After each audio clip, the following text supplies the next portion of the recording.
Hello and welcome everyone to episode 300 of Aurei Plays Factorio Seablock.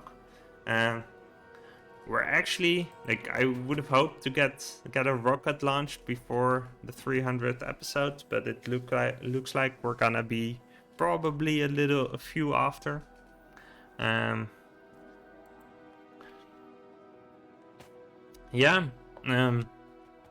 We've got our uranium situation in a pretty good spot. I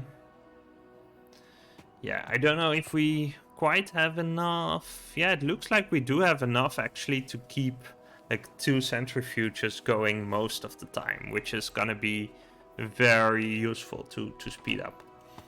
As game it, if this happens across versions and it didn't happen before when you played those versions, it's like I would definitely look into like stutter issues in a driver update or something, or an OS update. That's probably where you want to be looking, because if it's going back to versions, then it can't really be Factorio specific, right? It's got to be some weird interaction with the driver.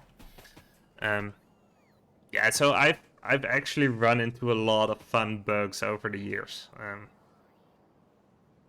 It's before 1.1, you didn't have any issues, but if it's backtesting to the other versions, right, then it's gotta be something else.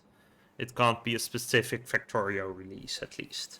So that's like, if you look at sort of bug testing, like the key thing is to eliminate the variables that change, right? So if you have a particular configuration that works or doesn't work, then you can try to variate all the components. But if something happens in an unexpected way in a configuration where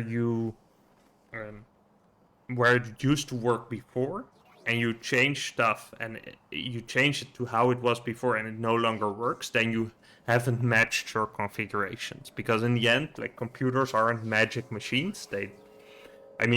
Your hardware could be broken. That's outside my range of expertise. I'm really more of a software guy. But if it's not a hardware issue, like testing through the different configurations and looking where it's at, and especially like if it's graphical stuttering, I would look into like downgrading a driver and see if that works. I've run into some fun stuff over the years, like with respect to configuration. Just lately, I had this really weird setting on my network settings where it sort of, I think it was set to hardcode a particular like transmission thing on the IP connection, and so normally you would automatically negotiate that, and apparently in Linux, for me, this was hard-coded to a particular setting. And I noticed that my difference in internet speed between Linux and Windows was massive, like it was 10 times. So I sort of dove into the settings and I was like, hey, this looks weird, what could it be? And I changed it, and I just got instant 10 times speed upgrades, which was awesome. Like, I didn't really notice it much except for Steam downloads. Like, Steam downloads were taking forever, and all the other stuff, like OS updates, were a little slow, but you can download them and do them later. But that was the most recent thing I had, which was really just a weird thing. And yeah, I was so happy when I found it. I also had a weird thing with my Wi-Fi where we had an access point issue. So this is by far one of my favorite sort of bug stories that I personally experienced. So I was on like a university thing, and we were visiting another university, and we were doing like a coding thing all week, and we were sort of stuffed in in this classroom somewhere, and yeah, we had to. So someone put in an extra router because the like university network coverage wasn't great there, so we had our own router set up. Yes, Game It. Good luck with your issue. Feel free to let me know if you have some more leads, but this is all as games. Okay, awesome. Thanks for the follow as well. Happy to have you around, and good luck with your technical issues. So yeah, we were stuffed into this classroom, and there was a router there, and it's basically I had my laptop with me, and what was happening was every like 45 minutes or so, my laptop would just segfault. Like it would or not segfault, it would get a kernel panic, right? So the Linux, well, not equivalent, I guess, but like a kernel panic is like a bad thing. Like it's really, I'd never seen one up until that point. So what's really funny about that is yeah, we were just working, and it was just so annoying because my system would just hard crash every like 45 minutes or so, which is like especially like it's exactly the amount of time that you just got. Like I could set something up in 5 minutes, get started working. I would have this in my mind, like, okay, my thing could crash, and 45 minutes is the right amount of time to just forget that this can happen, right? So I kept forgetting, I kept having like semi-unsaved stuff, and it was annoying as hell. And at some point, I noticed that if I wasn't connected to that particular router, then it would be okay. So as long as I was connected to the actual university network, which was a little bit weak, then it would be fine. But since it was a little bit weak, sometimes my laptop would either switch back to it, or I would be stubborn and I would just go ahead and say, okay, let's not bother and let's just do the like switch to this other network. So the other thing that would happen is sometimes the router would crash. So we would just like everyone would get shut out of the internet, or at least the special exit point that we put there. And we were there for a week. I dealt with this for like 3 days, 4 days, and like on the fourth day, I was so mad at it, and I started Googling, and I figured that it was probably a bug where the router would just say like hello to every machine that's connected, and the operating system is supposed to say hello back. And the way the spec works, as I understood it, is that whenever you whenever the router would say hello, the operating system is supposed to say hello back, but not the other way around. Whereas this particular router would do that. So both of these systems would just keep saying hello to each other. And on the one hand, we had my laptop where this overflowed something and just crashed the system, and on the other hand, we had the router where the same thing happened. So whereas Windows systems would not just have like some safety mechanism that say, okay, according to the spec, we are supposed to say hello back, but we're not going to do since we did that X times already. So we're just gonna stop that. So yeah, this basically, and so the solution was in the end, I think I just like got an Ethernet cable and I plugged that in, and everything was fine. Like that was it's a silly fix to a silly problem, but it's one of the sort of hardware software issues that still sort of keeps in mind, like makes me think, like if you get an issue like that, what do you do to debug it? Like look at what's changed, what's constant, try to experiment with what's going on, and once you figure it out, once you know like where the changes lie, then you can say, okay, this is where I should be looking at. So yeah, that's pretty sweet. Yeah, this is like, there's a ton of bug stories that I love, but this is the one that I actually experienced myself. But there's a bunch of funny ones that I love telling people for the first time. Like there's the 500-mile email. That's always and the printer that didn't print on Tuesdays. Those are stories that they're just so like they're completely understandable bugs from a software perspective.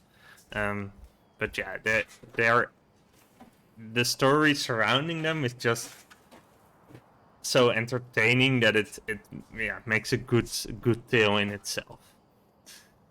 Let's see. Are we having issues here? Maybe we might be. I mean, if this can keep running, like it doesn't seem to be causing a problem. Maybe we need to speed up this belt a little bit, though. Let's just do that just to be sure. Yeah. So this part of the belt's gotta be faster. We're gonna go underground here. Yep. We're gonna need some faster splitters as well. Yeah, so one for you and one for you. And then I think, let's see. We want to get this a little bit faster, this and this. Yeah, so that's good. Okay, awesome. Yeah, so basically we have enough backlog for both of these, looks like. At least enough that it's pretty. Actually, yeah, it matters for the output speed, so I guess we can put this one down. Yeah, so basically, it's gonna backlog just a little bit, and we're gonna get a little bit in here. So that's pretty sweet. I think we want to extend this to probably one more if we can. Like if we look at the production speed of this stuff, like we're making, so currently like this speed is like times 2, I think. Yeah, and we have a small productivity bonus, so it's like 2.4 uranium a minute, I guess.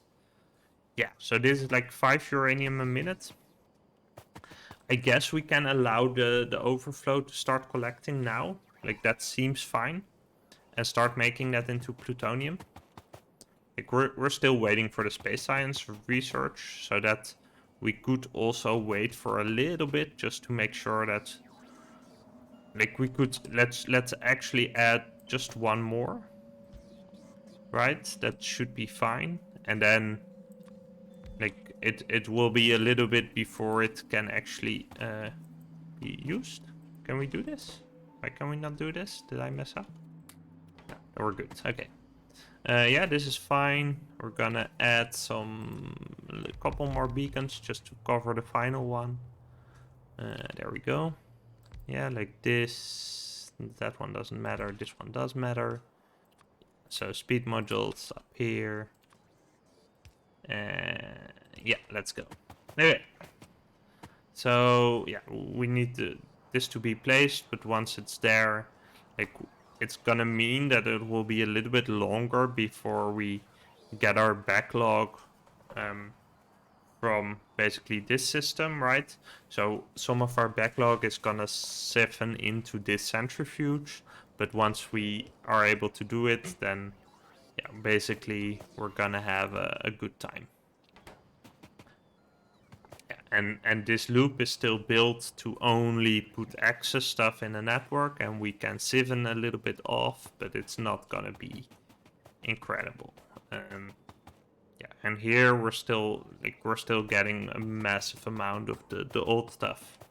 So yeah, I think what we could do is just put in like one centrifuge, doing this. No, not this stuff.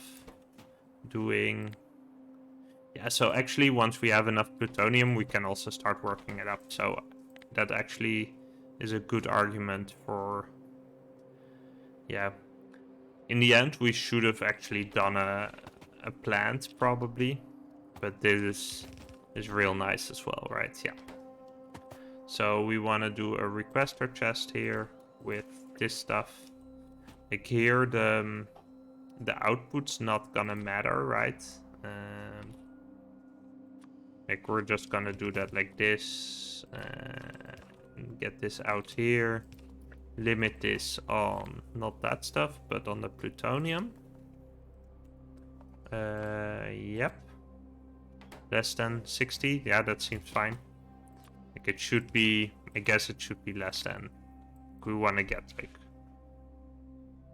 Let's do 40, and then there will be a little bit of a backlog up here, so that's good.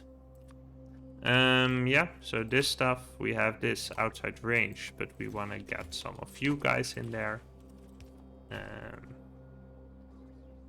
Yeah, actually, once we have the plutonium, we're not gonna get more of this, so I think we can actually just do that. Just straight out of the bottle, basically. So we're gonna get you, and we're gonna get this in here, and we're gonna limit this on the plutonium.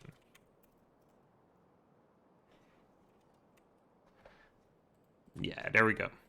Yeah, like 40. And that should be enough to do plutonium go for X, basically.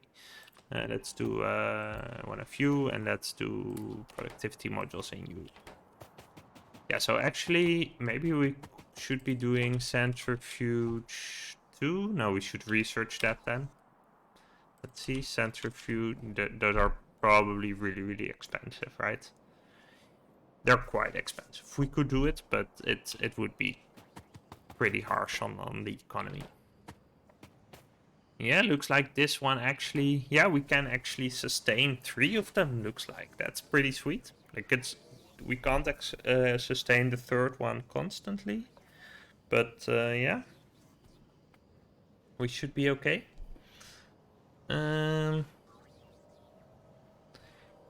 pretty sweet. Yeah, this one, like, we have plenty of the unenriched uranium, but the enriched stuff is gonna be a little bit.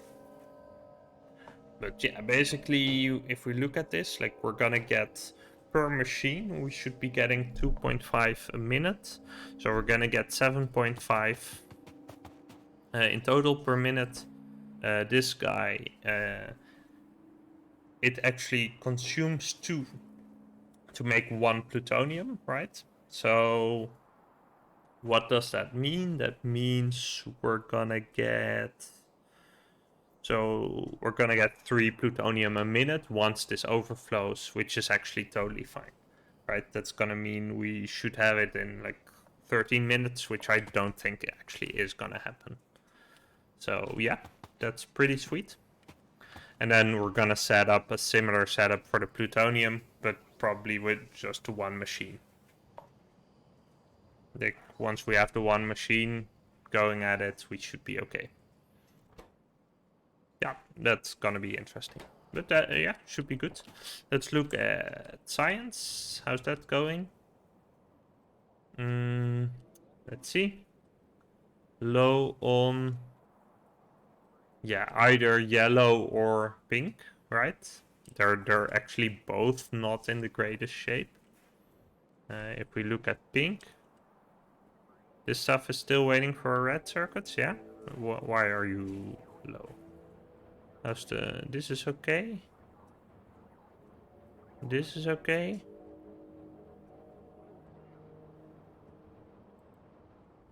Let's look at these guys then. Are you running? Yeah, we don't really have enough. Looks like we don't have enough aluminum plate for this. But this should be... Yeah, if aluminum plate is an issue, then we should have more stuff going on here.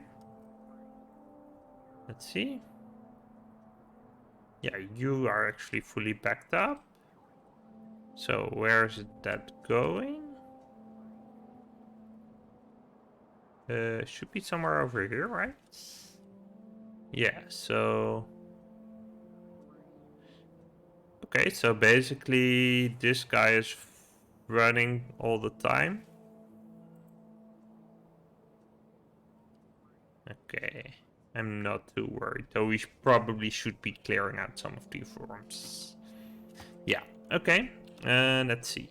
But if we look at where we were at, I was looking at the aluminum plate, right? Yeah, so I guess if this is an issue, yeah, it really is. Okay, let's do like an aluminum like uncorking machine then. I guess it's needed. Like it's yeah.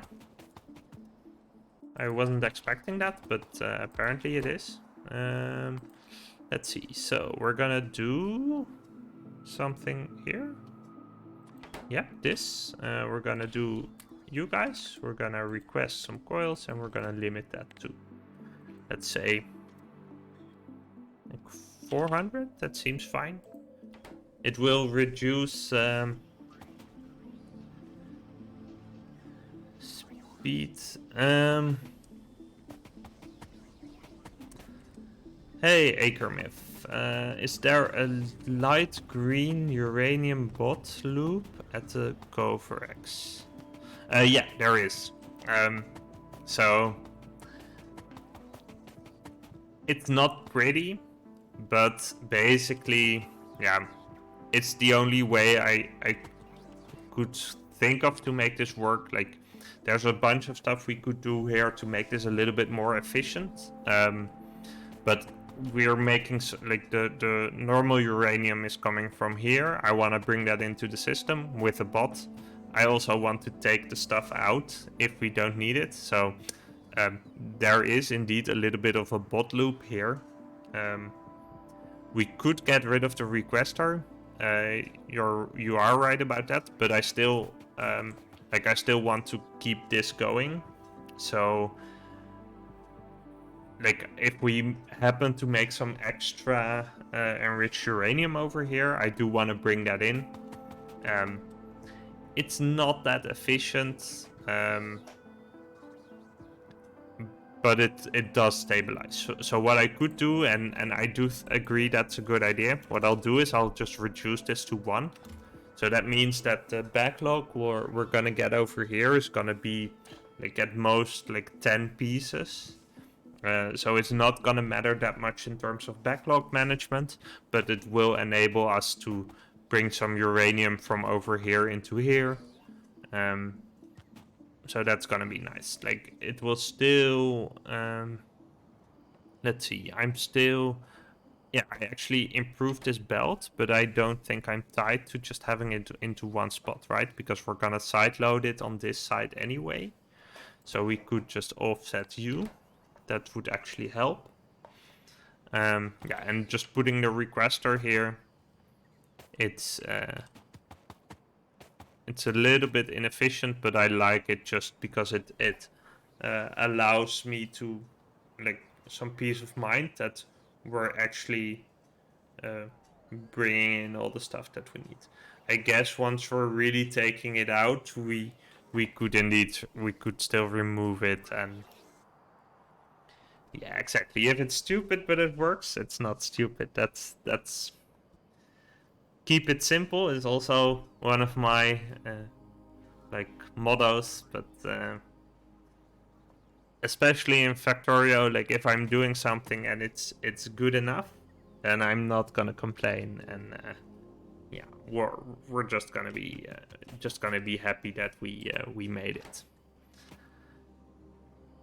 Yeah, these guys, like we're looking into getting this to a point where this is pretty close to being filled up. So yeah, we're not quite gonna get the rocket launch in episode 300, especially because we're also not even close to finishing space science. But yeah, it's good. It's good. Yeah. I'm gonna cut this episode here. Thanks for watching, and I'll see you next time. If you enjoyed this video, please consider liking and subscribing. It helps people like you find it too. Thanks!